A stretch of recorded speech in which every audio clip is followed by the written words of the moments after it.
गाववालेनो आम्ही आज बनवणार असो कणकीच्या कोंबाची कापा. तुम्ही कधी ट्राय केलास काय? तर औषध पहिले कोंब सोलून ते गोल कापून घेतले आणि चांगले उकडवून घेतले.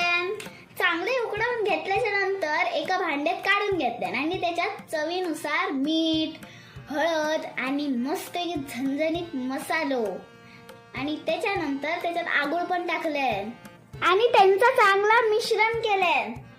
माका तर असं बघूनच तोंडात पाणी सुटता. मग त्या कापांका दोन्ही साईडने तांदळाचं पीठ लावून घेतले. थवसर तव्यावरलं तेल मस्त तापलेला. मग त्याच्यात एक एक करून ते कापा टाकले आणि मस्त वेगळे गोल डिझाईन केले. कापा जशी भाजली तशी त्यांका परतवले.